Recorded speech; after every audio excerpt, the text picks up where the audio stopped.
La conferencia de hoy, o la lecture de hoy, está titulada ¿Por qué regular fallos de mercado?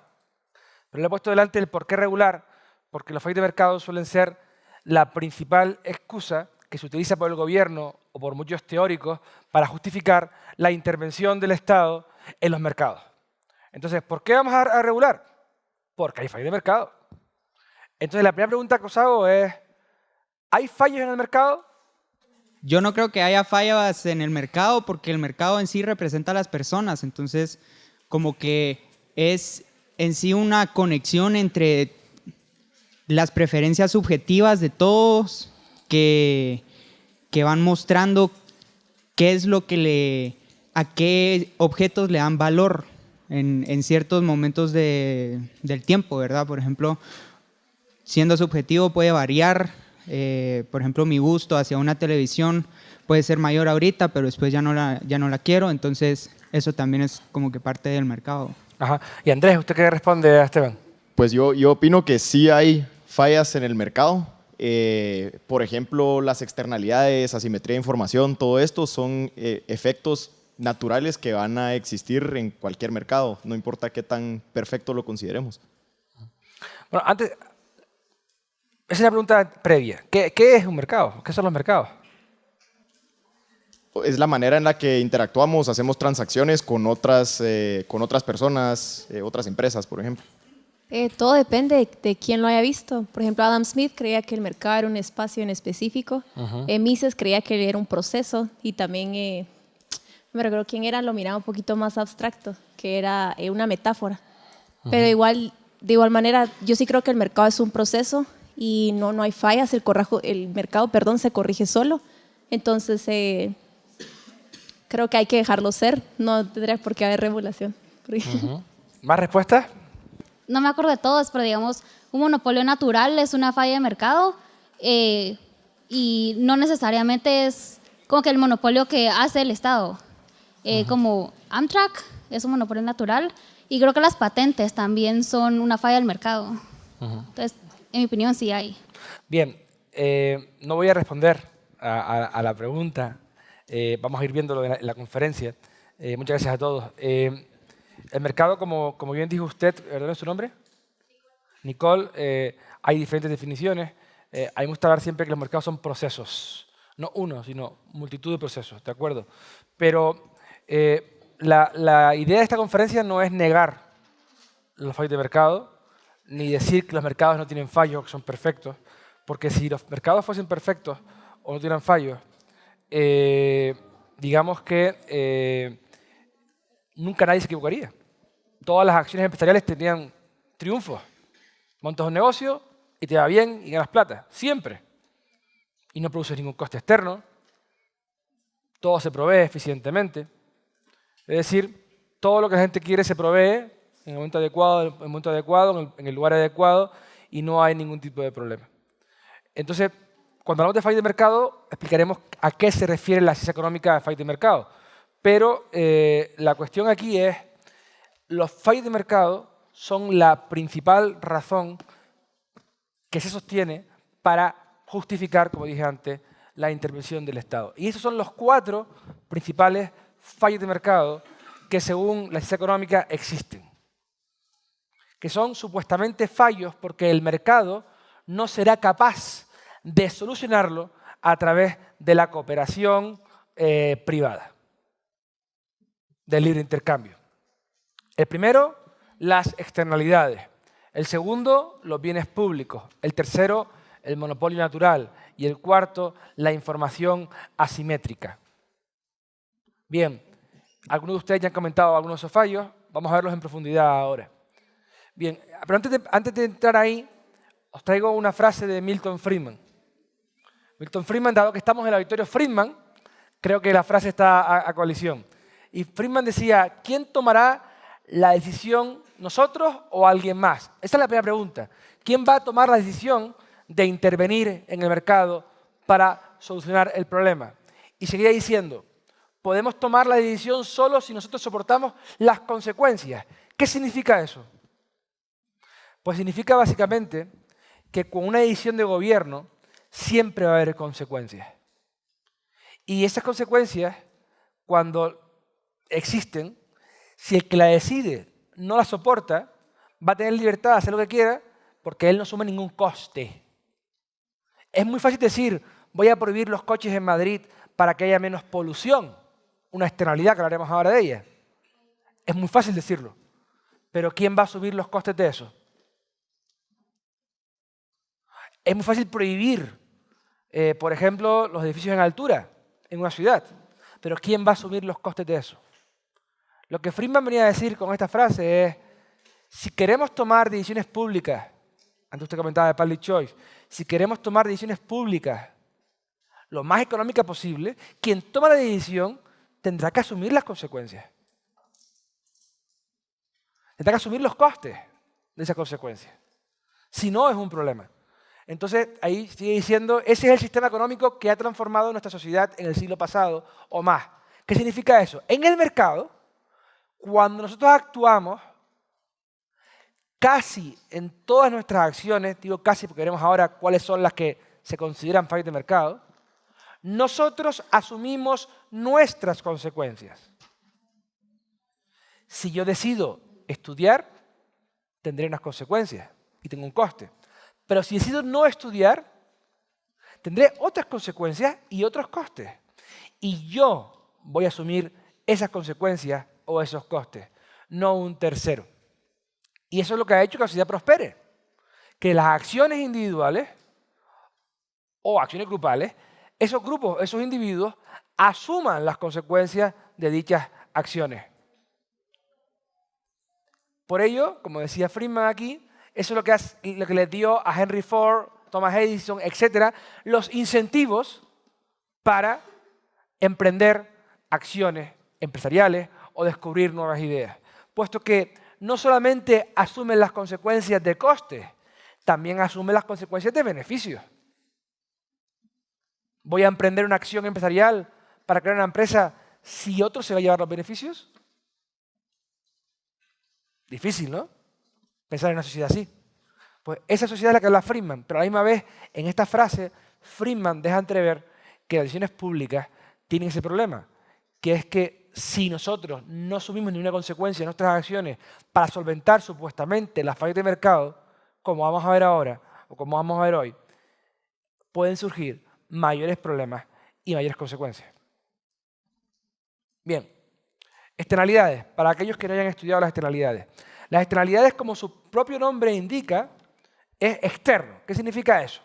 Ustedes toman una decisión de emprender una acción y un tercero va a asumir una parte de los beneficios de dicha acción o de los costes de dicha acción. Son externalidades. Ustedes no asumen todos los costes de vuestra acción o ustedes no asumen todos los beneficios de vuestra acción. Por ejemplo, imaginemos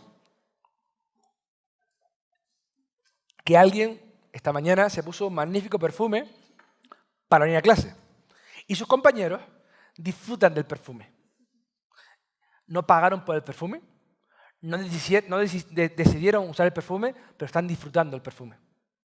Sin embargo, de la misma forma, otra persona decide no ducharse por la mañana, no ponerse desodorante, ir a correr por la mañana, ponerse la misma ropa que usó para correr y venir a clase. Creo que ahí evidentemente va a haber otra externalidad, pero no va a ser positiva. Los compañeros van a asumir el coste de que esa persona no se haya duchado. Y el ambiente de la clase va a ser malo. Bien. Aquí tenemos varias externalidades que os traigo. ¿Cuál es esta? ¿Quién me puede decir cuál es esta? Esto es la ciudad de Madrid, para que no lo sepa. Pero ¿qué externalidad ven ahí en esa fotografía? La contaminación, la polución. La polución. Ustedes deciden por la mañana utilizar vuestro carro, vuestro automóvil, vuestro coche, encendéis el motor, pagáis por la gasolina, pero estáis produciendo humo. Y ese humo, ustedes en vuestro coche cerrado, con el aire acondicionado y la música puesta, no lo estáis respirando. Pero un tercero, que a lo mejor no usa el automóvil, no tiene coche y le gusta ir caminando por la calle, va a asumir el coste de vuestro transporte. Él no decidió ir en coche. Ustedes sí. Entonces, ustedes no están asumiendo el coste de esa externalidad cuando deciden emprender una acción de coger el automóvil, por ejemplo. Digo automóvil, pero puede ser también la caldera de carbón o puede ser antiguamente las ciudades donde existían los edificios industriales, es decir, chimeneas gigantes donde salía una cantidad brutal de polución producto de pues, la metalurgia, la cerámica, etc. Fábricas muy antiguas también que estaban en el centro de las ciudades antiguamente. Todo eso es polución. Otra externalidad, ¿cuál es esta? También en las ciudades. Ruido. Imagínense una discoteca al lado de esta casa y hay un montón de ruido. Y ustedes por allí no pueden dormir porque está todo el mundo bailando y gritando dentro de la discoteca y ustedes lo escuchan. Eso es otra externalidad. ¿Y esta otra? ¿Cuál es? Aquí hay varias. Aquí hay varias. A ver si saben decirme. Hay dos concretas muy fáciles de averiguar en esta ciudad. La vista es una de ellas. Muy bien, ¿por qué? Bueno, el tema es, por ejemplo, imagínense que este edificio se construye aquí. Y cuando se construye no existía este edificio. Tiene vistas maravillosas a la playa. Y al cabo de unos años, de repente, el solar de aquí hace ¡pium! Y se construye un nuevo edificio. Y el que estaba aquí ahora no puede ver la playa.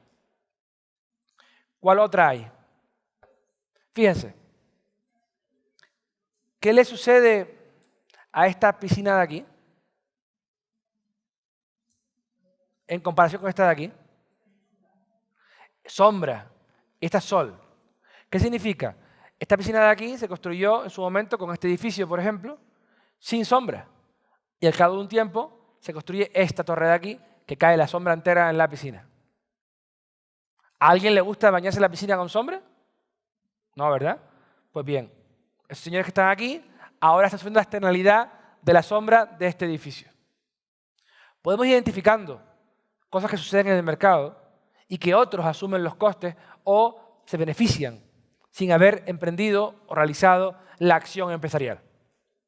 Bien, entonces cuando hay dos tipos de externalidades positivas y negativas, como decía, pero puede haber externalidades positivas que afectan directamente en el consumo y otras que afectan en la producción, y lo mismo con las externalidades negativas que afectan en el consumo o en la producción. Es decir, ¿qué significa una externalidad positiva en el consumo? Pues que se debe consumir más de ese bien. ¿Por qué? Porque si se consume más de ese bien, va a haber una externalidad positiva. ¿Cuál es? La vacuna. Si todo el mundo está vacunado, habrá menos posibilidades de que las personas estén, digamos, infectadas con virus. Entonces, si más gente utiliza vacunas, la externalidad va a ser que va a haber menos posibilidades de infectarse de un virus. En la producción, que se debe producir más de ese bien. Si se produce más, va a haber un mayor beneficio para terceros que no están produciendo ese bien, ni están pagándolo. Negativa, en el consumo, se debe consumir menos de ese bien. O sea, que esté todo el mundo tocando la batería en su casa a las 3 de la mañana es un problema. Porque esa persona está disfrutando con su batería, pero sus vecinos no están disfrutando. Por lo tanto, se debe consumir menos, se debe parar ese consumo. Y la última, negativa de producción. Se está produciendo algo que no se debe producir menos, porque produce también efectos de externalidad negativa. Donde hay que evitar, porque esa persona que produce no está asumiendo los costes de esa producción. Por lo tanto, debe producir menos, según la teoría económica. Bien. Por lo tanto, estas externalidades se producen porque realmente no se puede realizar correctamente, digamos, la asignación, como veremos ahora, y además produce efectos sobre terceros. Y, en otras palabras, no se puede hacer el cálculo económico de forma eficiente. Vale, veremos ahora qué significa esto. Bien. Miren, las soluciones que se suelen dar a estas externalidades por parte de, digamos, la ciencia económica predominante o tradicional, son estas que están aquí. La primera, impuestos piguvianos. ¿Qué significa esto? Pues miren, si usted produce, si usted consume, o sea, si usted utiliza mucho su automóvil y está produciendo mucha polución, yo le voy a poner un impuesto de circulación o un impuesto a gasolina para que usted consuma menos el coche, el automóvil, y vaya en transporte público, por ejemplo. Entonces voy a intervenir con un impuesto. Y ese impuesto lo que va a hacer es que usted asuma los costes de su acción. Es más, el coste externo que produce esa acción debería ser equivalente al impuesto que establezco. Para que de esa forma usted internalice todos los costes y reduzca la producción, por ejemplo. La segunda, subsidios piguvianos.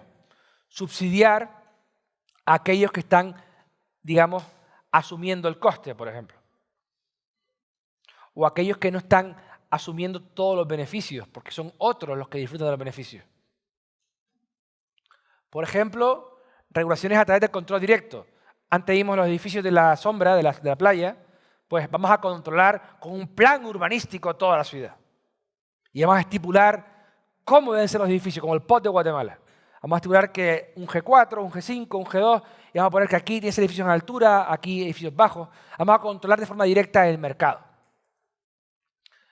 Siguiente es regulaciones de incentivos, es decir, producir incentivos para que la gente consuma más de algo o produzca menos de algo. Modificar las preferencias de la gente con regulaciones. El siguiente es persuasión, hacer campañas públicas del gobierno para que la gente, pues, por ejemplo, vaya menos en carro y más en el Transmetro, por ejemplo.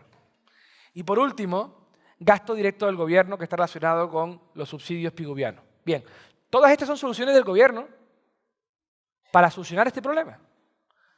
Pero la pregunta que os hago es, ¿creen ustedes que esos problemas se van a solucionar con estas soluciones? ¿Creen ustedes que las consecuencias van a ser mejores siempre? ¿Creen ustedes que no va a haber otros problemas? Pregunto. Yo creo que no. Y por ejemplo, regresando a la foto esta de los hoteles y edificios con la vista al mar, por ejemplo, tú no puedes venir y construir un edificio y, por ejemplo, subsidiar o prohibir la construcción en el resto de los terrenos más cercanos al mar, porque como que eso evita el desarrollo. O sea, ya no, la ciudad ya no crece. ¿Por qué? Porque ese edificio necesita vista, ¿verdad? Entonces, yo no creo que sea una buena solución, sino que como que incluso el hecho de construir un edificio que ahora tenga vista, por ejemplo, también le aumenta el precio, ¿verdad? Entonces, puede ser que los que están en el edificio de atrás quieran ahora pasarse al otro edificio, entonces disfrutar de la nueva vista, y eso también, por ejemplo, ayuda a los propietarios del edificio porque pueden venderlo más caro, etcétera. Pero Esteban, fíjese usted imagina que compró su casa aquí a un precio bastante elevado porque tenía vistas. Y ahora usted está diciendo que una vez que se construye yo venda este piso y me pasa al delante, que es más caro. Pero ¿qué pasa? Que mi piso ahora es más barato que cuando lo compré yo, porque se ha devaluado la propiedad. Bueno, pero es que sí. La cosa es que no, como que yo no puedo restringirle el desarrollo de un nuevo edificio a una persona solo porque me van a quitar la vista, pues. Sí, creo yo. ¿Qué solución de mercado encuentra usted aquí, en este problema? Tal vez, bueno, puede ser un edificio más bajo. Hay una solución más fácil que eso. Recordemos el supuesto. Estos de aquí construyen primero y más adelante construyen estos de aquí. ¿Cuál es la solución más sencilla de mercado? ¿Puede decirlo más alto, por favor? Exacto, estos señores de aquí compran todo este terreno de aquí, se acabó el problema. Es mi terreno, no va a haber nada adelante. ¿De acuerdo? Pero la pregunta no era esa, la pregunta era, ¿creen ustedes que todo se va a solucionar con estas regulaciones? ¿Que van a ser las consecuencias mejores? ¿Que va a haber menos problemas? Porque existen fallos de mercado. O sea, existen fallos. No todo es perfecto. Hay problemas de información, es muy difícil triunfar en el mercado, es decir, proveer a todo el mundo lo que la gente quiere en cada momento. Entonces, existen un montón de problemas. Y por supuesto, existen problemas como las externalidades. Pero no significa eso que la solución del gobierno vaya a solventar el problema. Miren, el gobierno tiene precisamente dos problemas que le impiden realizar, digamos, una correcta regulación, una correcta acción para solventar el problema. Uno es el problema de la información. ¿Alguien ha estudiado esto ya? ¿El problema de la información? Que nunca se va a tener toda la información necesaria, por lo que siempre va a haber un riesgo. Entonces, siempre se va a estar corriendo un riesgo por el mismo hecho. Existe. El problema del conocimiento básicamente es la información que existe en el mercado no siempre es objetiva y está en un libro. Es decir, hay muchísima información porque ustedes cuando están tomando decisiones empresariales o acciones cotidianas están produciendo información. La información es tremenda, es gigante. No puede estar toda en una cabeza para tomar la decisión correcta. Pero es que además esa información cambia a cada momento y es subjetiva. Entonces, como está cambiando todos los días y es subjetiva, es imposible que alguien tenga toda la información necesaria para poder emprender un plan burocrático, un plan gubernamental para llevar a cabo un plan para solventar cualquiera de estos problemas. Si hay un problema de información, es muy difícil obtener toda la información. Y otro problema es el problema de incentivos, que es distinto, que es, muy bien, esa persona va supuestamente a solventar la externalidad, pero ¿quién nos asegura que esa persona no tendrá incentivos? Cuando digo esa persona me refiero al gobierno, ¿de acuerdo? No hablo de personas abstractas, no, el gobierno. El gobierno va a tomar la acción de solventar la externalidad, pero ¿quién me dice a mí que ese gobierno no tiene incentivos perversos de lobby, de amigos o de ellos mismos para que la acción que va a tomar a cabo le beneficie a él? Porque a lo mejor, imagínense, mi primo tiene, digo mi primo va a ser un poco simpático, ¿vale? Mi primo tiene una empresa de coches eléctricos y los coches no eléctricos producen polución. Vamos a hacer una buena campaña contra la polución y luego vamos a dar subsidios a los que compren coches eléctricos y luego vamos a poner impuestos altísimos a la gasolina. Y mi primo me va a invitar a cenar de vez en cuando. De vez en cuando voy a cenar un buen caviar con mi primo. O sea, ¿quién nos dice a nosotros que el gobierno no tiene incentivos para tomar acciones, digamos, que le benefician a él? O benefician nada más que a un lobby o a un grupo. Usted que ha estudiado Public Choice sabe de lo que estoy hablando. Es decir, en el mercado, cuando hay intercambio, se produce porque... ¿Cómo? ¿Por qué? Porque hay ventajas inmediatas, beneficios inmediatos de ambas partes. Usted intercambia conmigo porque usted valora más lo que yo le doy y yo valoro más lo que usted me da a mí. Por lo tanto, ambas partes salen ganando. Salen ganando. Sin embargo, en decisiones públicas es distinto. En decisiones públicas es unos salen ganando y otros salen perdiendo. Entonces, nadie nos va a garantizar que esas externalidades que va a intentar solventar el gobierno, las personas que están en el gobierno no tengan incentivos distintos a solventar esas externalidades y se muevan por todo tipo de acciones. Dos problemas muy importantes que tienen importantes consecuencias sobre las acciones gubernamentales con impuestos o regulaciones para solventar las externalidades. Miren, existen otros tipos de soluciones de mercado. La primera es internalizar la externalidad. Es decir, si usted produce externalidad, usted va a asumir el coste de esa externalidad. Por ejemplo, usted está produciendo ruido con la discoteca. Pues bien, El juez dice que o usted insonoriza el edificio, su local, o usted no puede tener la discoteca. O el juez dice, usted produce ruido, de acuerdo, pero estos señores de arriba tienen eso que se llama el derecho al silencio, a estar tranquilos en casa. Pues si usted quiere hacer ruido, tiene que comprar ese derecho. Es decir, pagar. Yo voy a pagarle a todas esas personas un dinero mensual por hacer ruido. De esa forma yo asumo los costes, internalizo la externalidad. La siguiente solución, bueno, realmente la siguiente solución es esa, adjudicación de derechos. Yo asigno derechos de silencio y a partir de ahí yo tengo que asumir el coste de ese compraventa o alquiler de derechos. Y la última es el emprendimiento o el cambio radical, que serían las innovaciones disruptivas. ¿Qué significa esto? Hoy hay problemas que han sido solventados a través de innovaciones.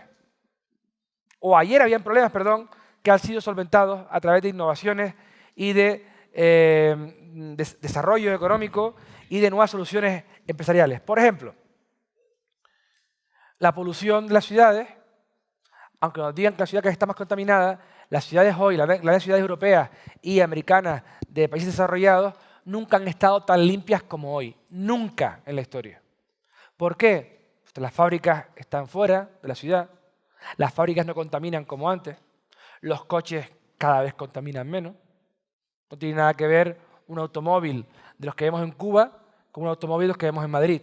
No tiene nada que ver. El de Cuba suelta un humo negro y el de Madrid no lo suelta. Por lo tanto, ha habido muchísimas innovaciones que han ido solventando los problemas. Y esas innovaciones hacen que problemas de hoy mañana desaparezcan. Pero es verdad, no podemos obviar que puede haber periodos de transición donde existe el problema. En realidad hay que intentar buscar una solución. Lo que tenemos que tener claro es que no es perfecto el mercado. No vamos a encontrar nunca una situación de perfección. ¿De acuerdo? Entonces, por otro lado está el teorema de Coase. ¿Lo han estudiado? ¿Saben quién es Coase? Coase fue un premio Nobel precisamente por este teorema, que lo que quiere decir es, allá donde existen derechos de propiedad bien definidos, derechos de propiedad, repito, bien definidos, y los costes de transacción son cero, los problemas de externalidad se podrán solventar a través del mercado. ¿Qué significa eso? Pues miren, un coste de transacción es lo que a usted le cuesta intercambiar. ¿De acuerdo? Si usted puede intercambiar fácilmente, ¿sí? Porque el coste de transacción es cero o muy bajo, y hay derechos de propiedad bien definidos, yo voy a poder solventar la externalidad. Imaginemos que tenemos adjudicados unos derechos al silencio, están bien definidos, y la solución va a ser sencilla con un coste de transacción cero. Pero imaginemos ahora algo distinto. Los automóviles en Madrid que producen polución. Ahí el coste de transacción es cero. ¿Hay derechos bien definidos? Es decir, usted produce polución a través del automóvil. Imagínese que usted tiene que ir detectando una a una las personas que se ven afectadas, buscándoles en sus casas para poder pagarles o compensarles el coste que ellos están asumiendo. El coste de transacción de esa solución no es decir infinito, pero tremendo. Y aparte, no está bien definido el concepto de la contaminación, el derecho a estar en un aire limpio, cuánto es el aire limpio, cuánto no. Todos esos problemas hacen que no se pueda solventar a través del mercado. Y ahí es donde se justifican las intenciones del gobierno. Pero nunca podemos obviar que ese gobierno va a producir consecuencias inesperadas, otras externalidades, otros costes y probablemente producir problemas de eficiencia mucho mayores que los que supuestamente querían solventar. Como decía antes Esteban, imaginemos que prohibimos producir ciudad, producimos construir edificios. Eso tiene un problema económico, tiene un problema de poder seguir construyendo, poder seguir innovando, poder seguir transformando la ciudad, adaptando la ciudad a lo que la sociedad necesita o quiere. Imagínense, prohibimos los coches en Madrid. Una ciudad de densidad media-baja donde en la periferia viven millones de personas. No muchos millones, pero un par de millones de personas. Que se transportan a Madrid todos los días en carro y tardan media hora en llegar a su oficina. Ahora tienen que ir en transporte público y tardan hora y media. Y con unos costes de vida que se elevan. Ya no van a poder ir al cine por la tarde. Van a dejar de consumir en el cine.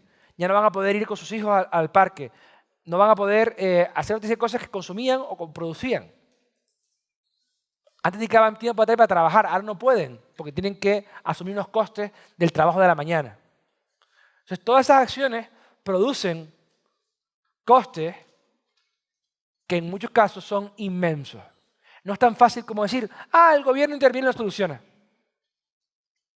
Problema de información, cálculo económico, es decir, los precios no los tienen toda la información y por lo tanto ustedes no van a poder solventar el problema porque no vais a tener la información y el problema de incentivos.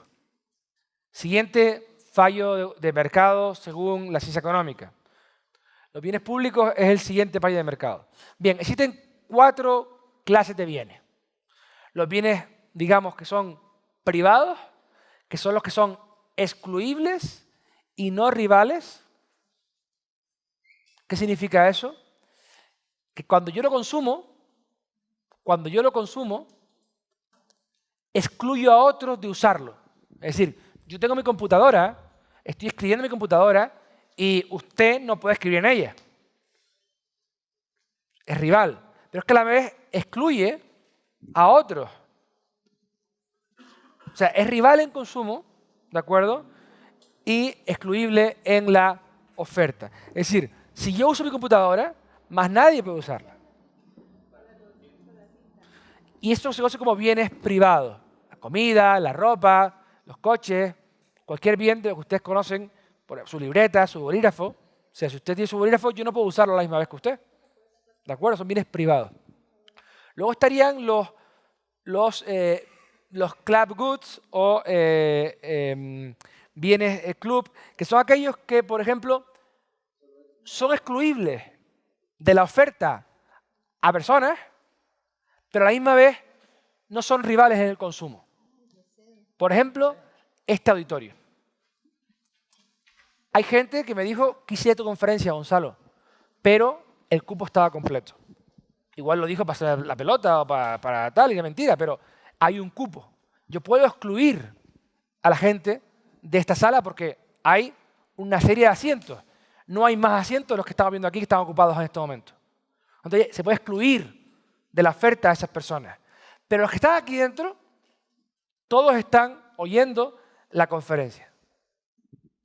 A la misma vez. O sea, usted puede consumir esta conferencia, usted puede ir al cine a ver una película y verla junto con un montón de gente. No es como el bolígrafo o el ordenador, que 2 personas no pueden usar a la misma vez. En este caso, ustedes pueden perfectamente ver la película a la misma vez que otros, pero yo puedo excluir de la oferta a todo el mundo. ¿De acuerdo? Eso también es club. El tercero es los common goods. ¿Qué es esto? Bien, los bienes comunes. Ahí no puedo excluir de la oferta a todo el mundo, pero son rivales en consumo. Si yo voy a pescar, todo el mundo puede ir a pescar peces. Pero el pez que yo cazo no lo puede pescar otra vez otra persona distinta. ¿De acuerdo? O sea, son rivales en consumo. El pez que yo pesco no lo puede pescar otro, pero todo el mundo puede ir a pescar. ¿De acuerdo? Son los bienes comunales.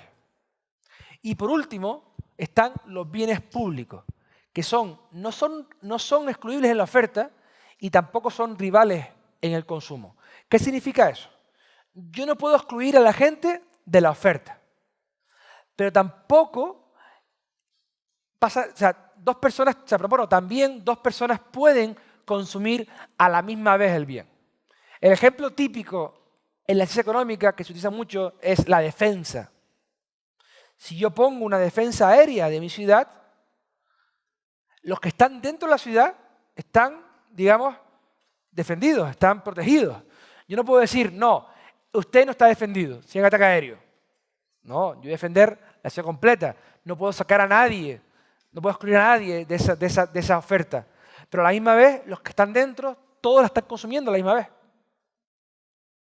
Eso se conoce como bienes públicos, en términos económicos, que es muy distinto que en términos jurídicos. ¿De acuerdo? Términos económicos, muy distinto a términos jurídicos. Es un típico error que suele suceder. Cuando se habla de bienes públicos, mucha gente cree que estamos hablando de bien del gobierno. No. Bienes públicos en términos económicos son todos aquellos bienes económicos que no pueden ser excluibles a los consumidores de la oferta y tampoco quien consume está, digamos, haciendo una competencia o una rivalidad con respecto a aquellos otros que lo están consumiendo. El bien público, como decía, es aquellos que no son rivales en consumo y no son excluibles en oferta. Entonces la cuestión es, dice la teoría económica, estos bienes el mercado no los va a proveer. ¿Por qué? Porque imagínense ustedes, si yo sé que si no pago la seguridad de mi urbanización, nadie me va a poder excluir de la defensa, no pago. Claro, ¿para qué voy a pagar? ¿Que paguen los otros? ¿Que yo voy a estar defendido igual? Entonces somos free riders, no pagas y tú disfrutas del asunto, es decir, tú disfrutas de la cosa. Entonces, claro, si eso pasa, mucha más gente va a dejar de pagar. ¿Y qué termina pasando? Que no se va a proveer el bien. Pues bien, esta es la defensa, hace un momentito, y las soluciones que se plantean a este problema de mercado son los impuestos. Los impuestos. Ponemos impuestos y así todo el mundo paga la defensa. ¿De acuerdo? Entonces, hay bienes públicos en términos económicos que se dice que son bienes públicos, pero realmente no lo son. Por ejemplo, un parque, una calle, pero son bienes cuasi públicos. Y esos bienes cuasi públicos, el Estado ha terminado diciendo que también tiene que proveerlos. Porque ¿qué pasa? Si yo no hago los parques, las ciudades no van a tener parques. Si yo no hago las plazas, no va a haber plazas. Si yo no hago las carreteras, nadie va a hacer las carreteras. Aunque no son bienes públicos en términos económicos las calles, por ejemplo. Ustedes pueden excluir en una carretera, en una autopista, a las personas del consumo. Con una valla y quien paga entra, quien no paga no entra. Aún así, el gobierno ha dicho, si esto no lo hago yo, no lo va a hacer nadie. Pero ¿es cierto que el mercado no va a proveer bienes públicos como la plaza o espacios públicos en las ciudades? ¿Qué ejemplo conocen ustedes aquí en Guatemala, que es un espacio público provisto de forma privada de gran éxito? Cayalá. Cayalá es una organización privada provista por el mercado, no por el gobierno, donde es uno de los espacios más seguros para pasear por Guatemala. ¿Realmente ustedes creen que los constructores, los desarrolladores, van a producir ciudades inhóspitas, oscuras, sin árboles, sin plazas? ¿O van a proveer ciudades donde la gente quiera vivir? ¿La gente quiere vivir en ciudades de ese tipo? ¿O prefiere vivir en ciudades donde puede pasear o puede disfrutar de la naturaleza? Hay de todos los gustos y colores. Por eso puede haber distintos tipos de ciudades, distintas áreas, distintas urbanizaciones. Pero en cualquier caso, como que repetir, esto que se conoce como bien público, el espacio público de las ciudades, realmente no es un bien público en términos económicos, aunque podíamos hablar de bien cuasi público, y eso hace que el Estado justifique los impuestos para poder intervenir y producirlo. Pero ejemplos claros como el de Cayalá demuestran que no es así siempre. El siguiente fallo de mercado es el del monopolio natural o competencia imperfecta.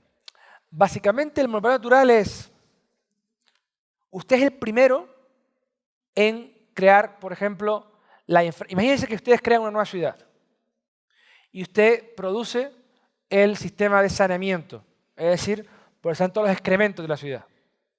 Usted lo produce, lo construye y usted fue el primero en llegar. Como usted fue el primero en llegar y el coste de realizar esa infraestructura es muy grande, es muy difícil que un tercero construya una paralela para además competir con usted, digamos, dividiendo la demanda entre dos partes. Porque el coste de entrada al mercado es altísimo. El coste de producir una nueva infraestructura es muy alto.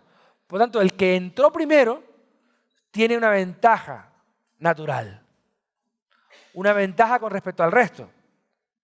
Sabe que puede subir los precios, supuestamente. Y no pasa nada, supuestamente dicho. Y eso es lo que se conoce en el mercado no, en la ciencia económica como monopolio natural. Natural. Bien, aquí vemos el alcantarillado de una ciudad que puede ser entendido como un monopolio natural. Bien. ¿Cómo soluciona el monopolio natural según la ciencia económica? Pues a través de la gestión pública, es decir, el alcantarillado, la red eléctrica, etcétera, pública. Propiedad pública y gestión pública. O, si es privada, introducir normativas de cuota de mercado. Por ejemplo, usted tiene que compartir con estos otros señores una parte del mercado. O tasas, digamos, máximas de beneficio. Usted puede producirlo, pero no puede tener un beneficio mayor a esto. O control de precios. Usted no puede subir el precio más de 10 euros la hora. O impuestos y subsidios. Son todas las soluciones que se suelen producir. Pero ya que estamos hablando de ciudades, les pongo un ejemplo. Imaginemos que es verdad, un pueblo pequeño, con alcantarillado, que tampoco es que produzca demasiados beneficios, es muy difícil que un tercero vaya a producir una red de alcantarillado alternativa. Pero imaginemos que de repente ese pueblo empieza a transformarse en una gran ciudad. Y donde antes vivían 1000 personas, ahora viven 5 millones. ¿No creen ustedes que iba a haber incentivos para que terceros viniesen antes, mucho antes de eso, a producir nuevas alcantarillas o nuevas infraestructuras para proveer esos servicios?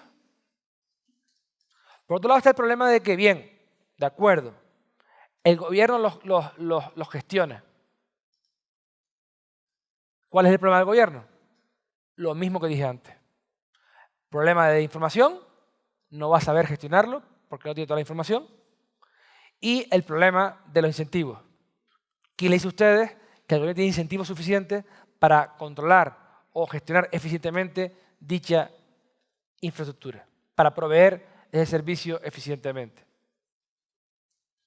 Una vez más, problema de información y problema de incentivos, que hacen que este control del gobierno sobre esa, digamos, monopolio natural fracase. Pero es que además siempre van a surgir costes a la hora de entrar en un mercado. Si fuese tan fácil entrar en un mercado, todo el mundo estaría de todo. O sea, o sea, el monopolio natural entendido como licencia económica es verdad. O sea, construir una nueva alcantarillado es muy costoso. De acuerdo, pero emprender cualquier acción es muy costosa. Siempre. Unas más y otras menos, indudablemente. Pero al final siempre va a haber costes. Siempre. No significa que el que está proveyendo ya el servicio tenga el monopolio natural. De la información, por ejemplo. Bien, por último, el último fallo de mercado es la información asimétrica o inadecuada. ¿Qué significa eso? Por lo que voy a decir la económica es, a veces hay personas que tienen información privilegiada y estas personas no van a tener incentivos para compartir esa información y van a sacar provecho de ella. Y van a sacar provecho de ella. Por lo tanto, la asignación de recursos no se va a producir de forma eficiente, entendiéndola como el óptimo de Pareto, en la que todo el mundo se hace satisfecho, etc. Entonces, ¿qué pasa? Hay que intervenir. ¿Hay que intervenir cómo? Pues hay que supervisar. Por ejemplo, como hay arquitectos que pueden trabajar sin tener el título de arquitectura, vamos a crear los colegios profesionales de ingenieros, de arquitectos, de médicos, para que de esa forma todo aquel que no esté colegiado no pueda trabajar. O reglamentos, vamos a regular todo para que de esa forma las reglas estén claras. O socializar el riesgo, es decir, si hay un problema, los costes pues se socializan. Bien, Como antes comentó su compañera, la información es gigante y nadie puede estar informado de todo. Es inviable. Siempre va a haber gente que tenga más información que otra. Es más, ustedes crean información nueva todos los días. Realmente el problema de la información es, digamos, el mercado per se tiene el problema de la información y la información siempre va a ser asimétrica. No todo el mundo va a estar igual de informado, nunca. Y después, el mismo problema de información asimétrica puede ser aplicado al gobierno. Es decir, el gobierno a veces tiene información privilegiada y la usa para su beneficio. O el gobierno no tiene toda la información para poder realizar la solución. Una vez explicado las 4 principales fallas de mercado, externalidades, bienes públicos, monopolio natural, información asimétrica, lo que quiero que quede claro de esta pequeña charla es, ok, el mercado tiene problemas, pero nadie garantiza que el gobierno los vaya a solucionar. Nadie. Es más, en muchos casos, el gobierno empeora la situación. Pero es que además, cuando ustedes prohíben o regulan, están, digamos, coartando la función empresarial del ser humano. Están impidiendo que en el mercado puedan surgir soluciones a problemas que igual pueden ser solventados de forma eficiente en el mercado. A la misma vez está el problema de las consecuencias unintended consequences o consecuencias no esperadas. A la misma vez está el problema de incentivos. En el gobierno puede mirar por su interés, como siempre hace, o casi siempre hace. Y además está el problema de la información o el cálculo económico. Es decir, no se tiene toda la información y por lo tanto los gobiernos cuando van a emprender la acción, nadie le garantiza que su acción esté bien realizada, puesto que la información que tienen no es completa. Gracias.